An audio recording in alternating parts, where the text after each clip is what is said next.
If you've been listening to this podcast, you're probably already doing the work, and I'm so grateful for that. You understand energy, you know that you want to call in more money, and you want to expand it through investing. Maybe you've even started investing, or maybe you're even just thinking about it. Either way, we have something called Expanding Money, which is a free 5-part series that I did that is absolutely shifting people's worlds. It takes them from identity and agreement to the things that they don't even know they're agreeing to a place of money neutrality and investing as part of who they are and an effortless way of being. I would say this is the most comprehensive thing that I have seen out there that will actually take you from A to Z in terms of looking at all the checkpoints that are kind of already there in your life now that you could clean up and not have split energy with. Moving from seeing investing as something that's risky to something that is actually a part of you, because by the way, wealthy people, they're not seeing investing as risky. It's really the people who haven't done it. So we have to look at that, right?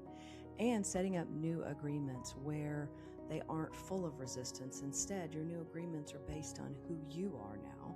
They're based on money neutrality, and setting up an investing account so that you can move towards freedom. When you are calling in more money and you are using a portion of that money to expand to support you, then what you've done is you have actually pulled energy down and then you've taken it back into the 3D as a way for you to work for you. You must expand money in this economy because it's just the way that it's set up, the cost of living and income and all that. So investing isn't an option anymore, and I would love for it to be a fun, super creative act for you. So all 5 parts are available for you for free on thespiritualinvestor.com/expandingmoney. Welcome to another episode of The Spiritual Investor. So let's talk about your new life. And it's actually better if you don't even picture what that is. It's actually better if you just leave that as an open space of a new life. And then your desires that you already have will, because they're embodied within you, will allow all of that stuff to step in. So why is it that we are seeing people move more towards wanting a life of gardening, land, space, to be honest, just being left alone? Why is it that we're seeing that? Well, it's actually a sign of our expansion into greater consciousness, because peace isn't boring. Peace is actually who you are. And so when you stop seeing peace as being boring, then you're actually more connected to yourself.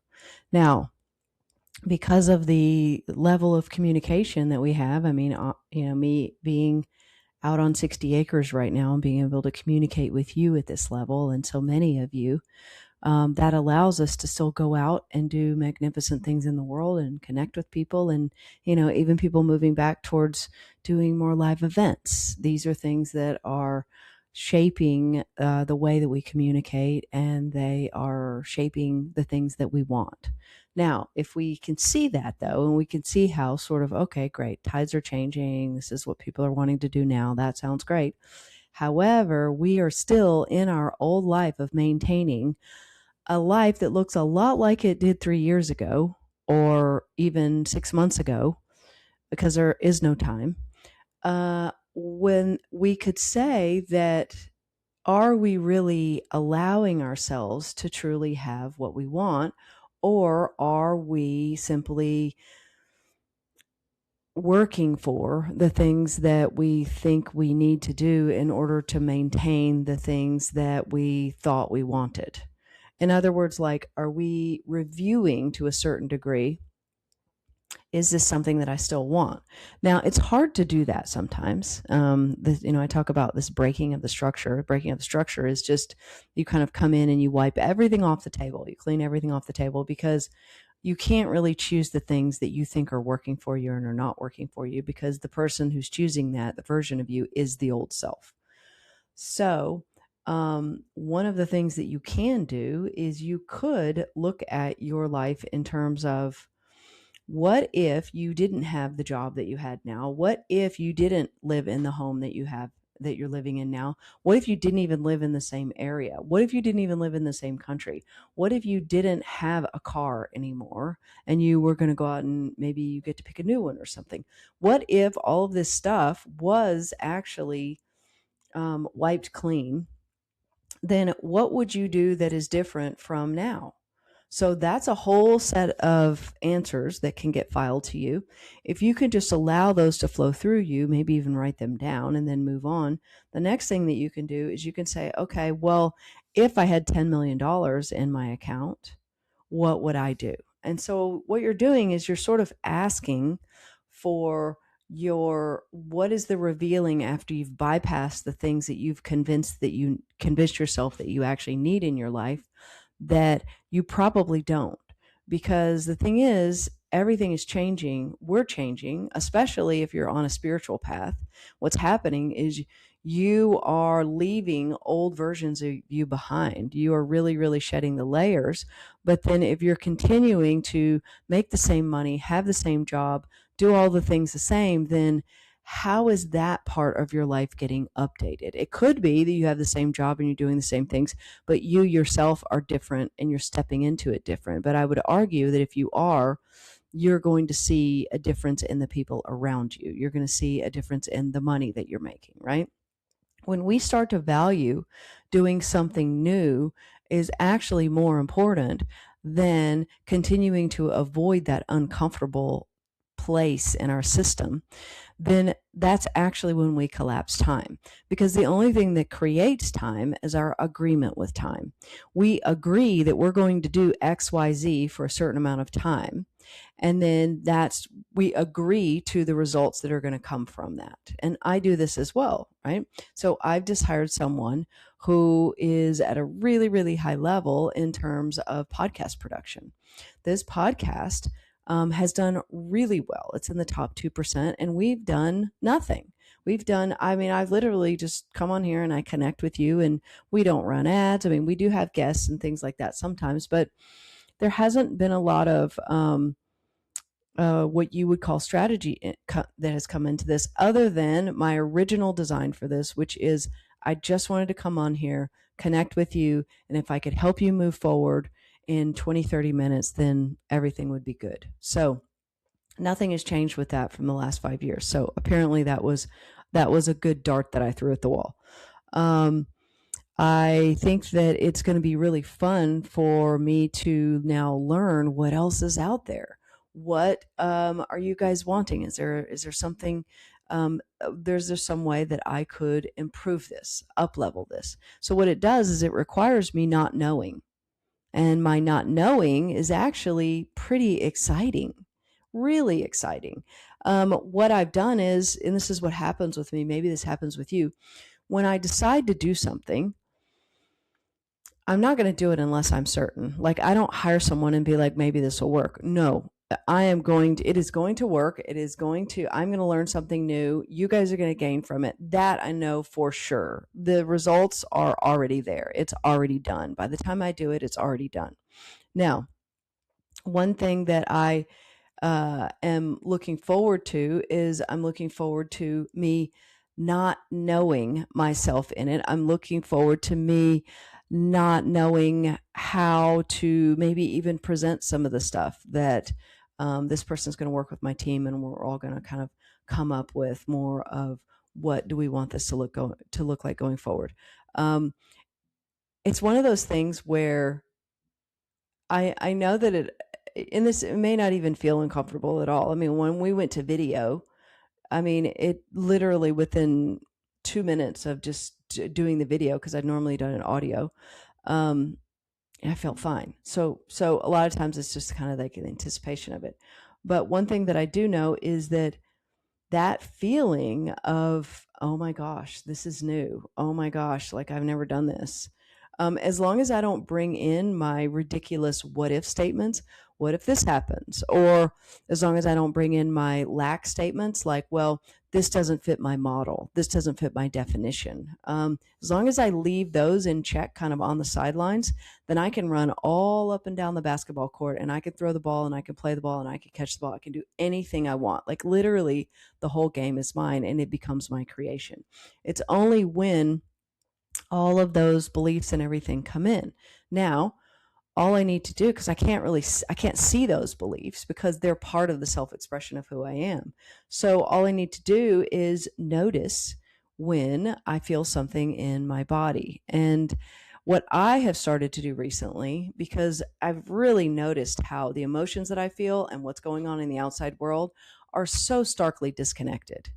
Um, what I do now is when I feel that, I say, oh, there's something unfamiliar. And so by going general with it, what I do is I take the significance out of it. And when I take the significance out of it, it's naturally going to wane a little bit, even if it keeps going.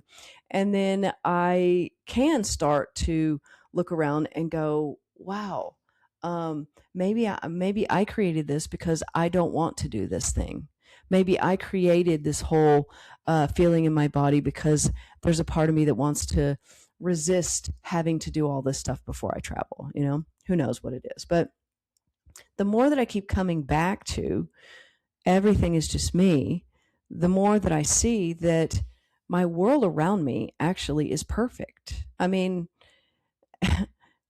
honestly, I don't know that I have ever been in a scenario where everything is more lined up. Why, my wealth, my relationship, my friendships, my business, my team, my family, my animals. I mean, I honestly, and I'm the happiest that I have ever been in my life because of that. Now, happiness is a result of things working in our lives, right? And so, um, I just don't feel like anything is a problem anymore, not because there aren't problems. It's because I don't feel an emotional connection to fixing problems like I used to. Um, I've always really felt like this with money. There's been only a few times where I've thought, well, maybe I could have done that differently with money. Um, for the most part, it's I trade my energetic currency for money, and I have such certainty that I can and will do that. And I do, and I have created that certainty though, because I have continued to practice that. So even with this podcast, there was not a single thought going into this podcast. Well, someday this podcast will make X amount of money for me. There was not a single thought. There was this is how I'm going to connect with people. Those people could come into the program. That could be the case. Or maybe they get all that they need from the podcast. By being equally okay with that, then what that did is that put me into a state of money neutrality. Now, it's not that I don't need money in the world. Well, I'm at a level now where that's less of an issue, right? But when I started this, I did need money to come into the business because even though I had money in assets and I could have moved more money into the business, that's not the way I wanted to do it. I wanted for the business to sustain itself, and it has. I've never, ever put money into the business. Like the business has never borrowed money from me personally, even though I could have done that because I wanted to put the sort of like gates around, me having to figure it out, right? So, with that said, we can take our money neutrality that we have in other areas and bring it into. So, just like no doubt that my stock portfolio, it's continued to go up for years and years, and it's going to continue to go up. I don't doubt that. I don't even have to think about that. The business has increased in revenue every single year since we started making money. And so I know that that is with certainty the way that things happen. So it doesn't matter what the economy's doing. I know that I'm going to be in action to have that occur for myself and my team because this business is for me, but it's also for my team and it's also for you. the more the business becomes for all of us, the more it becomes one, the more amazing people that I meet. And honestly, like the people that I meet and the conversations I have, for me, where I am in my life, is actually even more abundant than the money that would come from it. Because once you have a certain amount of money, what happens is the getting more money doesn't feel as buzzy as it used to. And so that's what I am on a mission to share with you, because the when you get yourself out of need with money, and if you're willing to be responsible to that, then you will get yourself to a level where you feel more and more free, even though you're not at that point where you might just be able to leave your job and be financially free. There is a state of ease that, I remember being at even way before I left corporate, just knowing that I was 50% there or 70% there, or, whatever, just knowing that I had done something new, brand new, that was out of the box. And I wasn't just beating the same drum as all the other people who I was working with. I wasn't just complaining about things. I wasn't just being fearful of what my next quarterly review was going to be. I wasn't just buying a second home and having that cost a bunch of money. No, I was taking every $100,000 I possibly could and dumping it into real estate. Now, I'm not saying that I was doing everything right or that there is a wrong or right.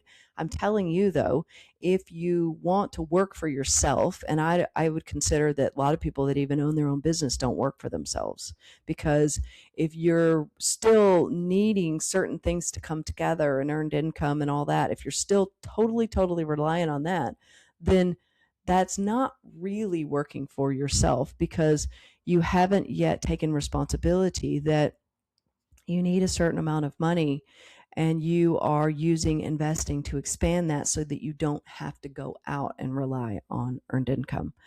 When you get to the point where that becomes the standard for you, meaning, okay, you could say, if I go out and I earn $1,000, it is a non-negotiable that $100 gets expanded of that.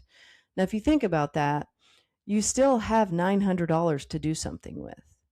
So, what happens though is that people have their money normalization. They have their normal amount that they say is okay to come in, because whatever comes in on an ongoing basis is exactly what you've agreed to.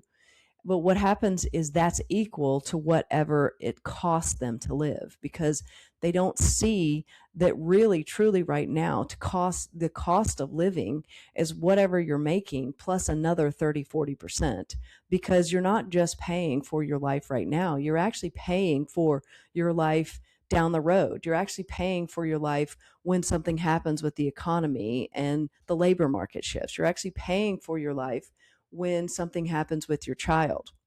Your life does not cost what it costs now. It costs that.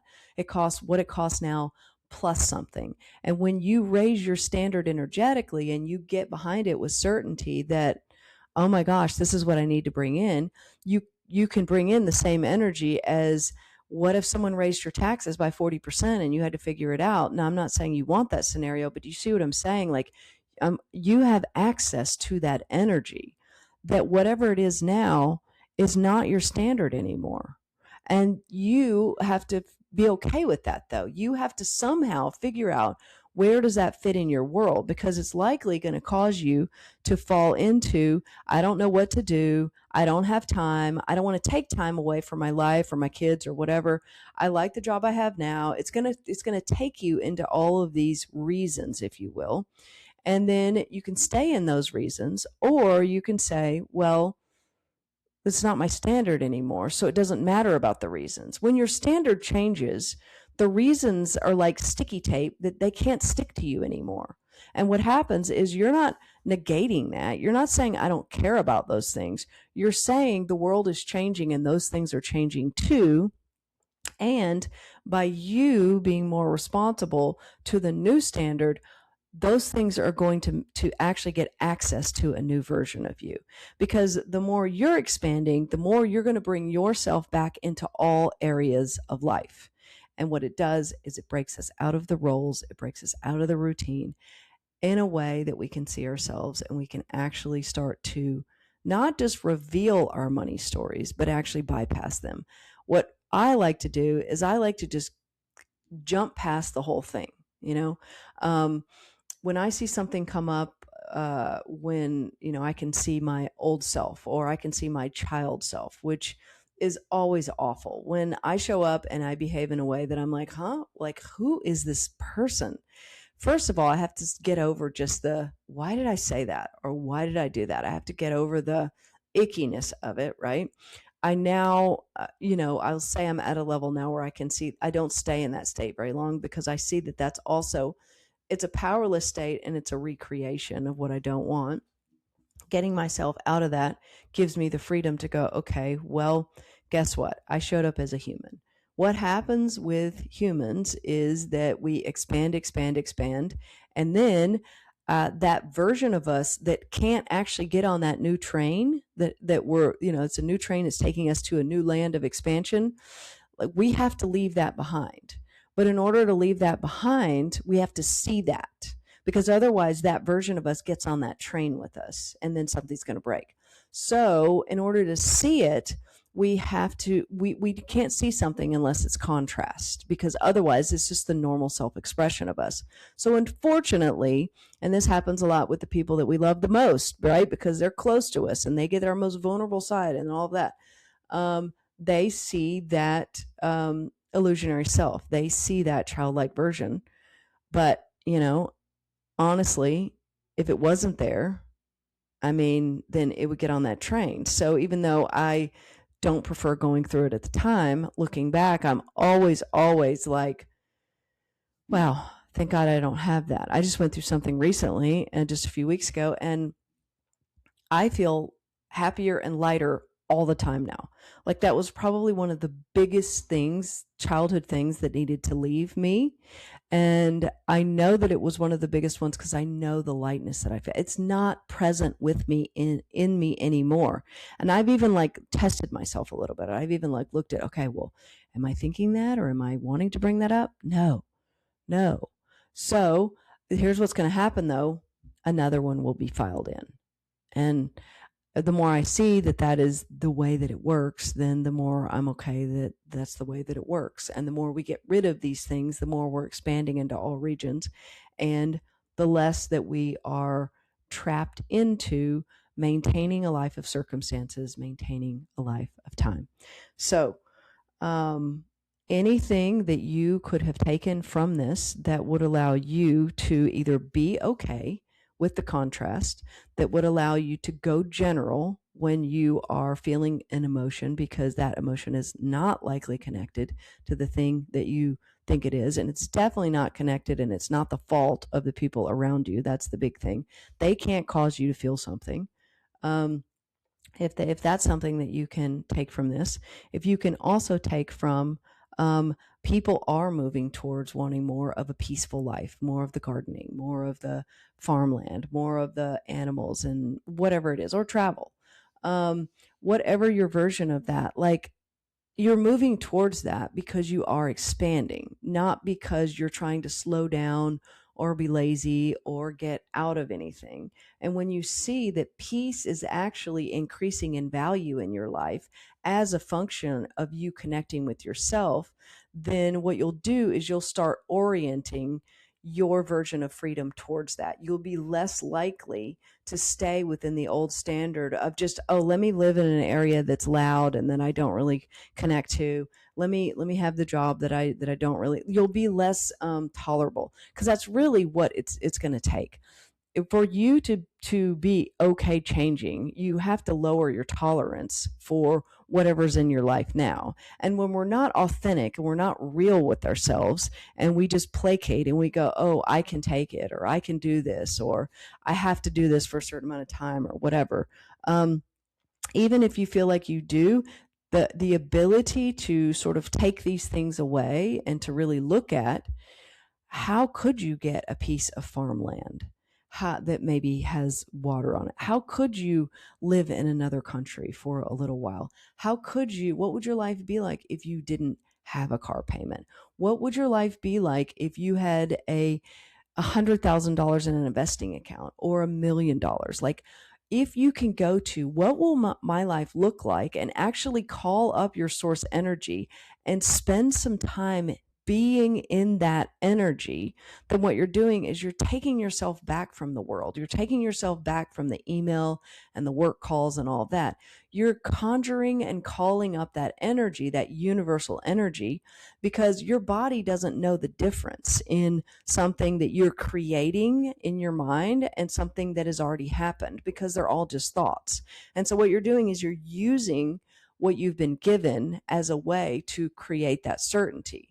Because when you start to feel and you start to see the farmland, or you start to see the house with the, if you want to have kids running around or whatever, then it begins to happen, and it begins to be your story. I was just talking to my photographer 2 nights ago, and I actually met her through, I had hired someone to be a personal assistant for me. And I said to the personal assistant, I said, I really would love someone just to come, to the horse ranch here in Tennessee and just take some photos, just candid shots or whatever. Because I was tired of these, have to like get all dressed up, fly to the photo shoot or whatever. And it just didn't feel like me. And she said, okay, I'll think about it. Well, I had already pictured what it would be like to be here with my horses and to have someone and it just be so casual. Well, it wasn't too long later, she called and she said, one of the moms, because she owned a nanny service, one of the moms is a photographer, and I talked to her about you and she would love to do it. Well, this was probably a year ago, and it has been such a great experience for both myself and the photographer. Well, it ended up that she ended up needing to find a new nanny service. So long story short, was dreaming of property. She was dreaming of raising her child. She's got a 1 year old on property and having more children and all that. Well, lo and behold, she ends up finding a nanny who has 10 children of her own already, of varying ages, 8 of them still at home, and has sheep, goats, pigs.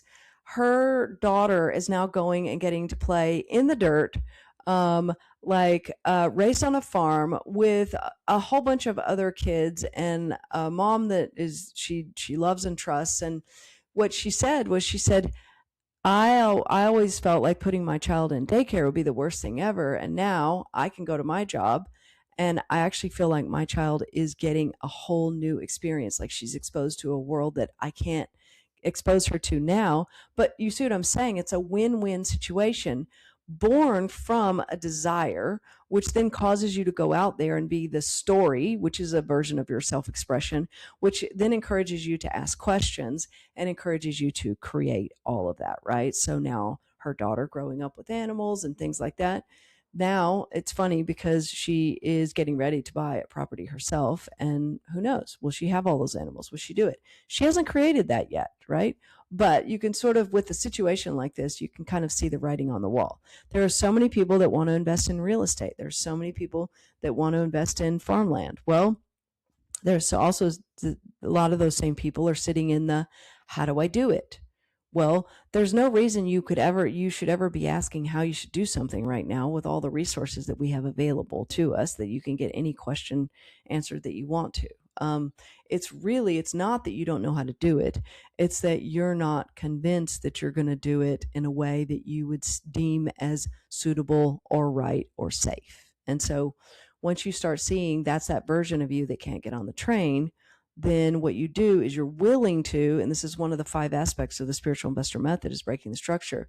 Then you're willing to break the structure on an ongoing basis, because that is your way of shining the light on the contrast without getting into the emotions and the suffering. So what's happening, and what's hopefully I'm creating in my life, is that I'm going to continue to see the contrast.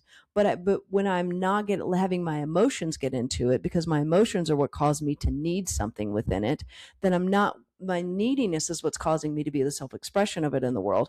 If I can almost come back to, and probably won't be able to do this all the time, but if I can come back to and sort of keep that check where I'm like, oh, that's contrast. I feel that's contrast, and not have that relationship with the emotion, then what I'm doing is I'm going through life on an accelerated route, on ongoing break the structure, but I'm not actually causing myself to be like a pinball, like thrown up against the walls all the time. So, anyways, thank you for co-creating this with me. I love, love, love the space that we create here. And as I said, we are expanding into more and more. I'm so excited about talking to more of you via this podcast. And always, always, if you want to reach out to me on Instagram, just it's Elizabeth Ralph, and just let me know, like, what do you think about this podcast? Do you love it? Or, even better, if you left us a review, then that would help us see this firsthand, what you're thinking about it, or share it with people. All right. So much love to you. I will see you on the next episode.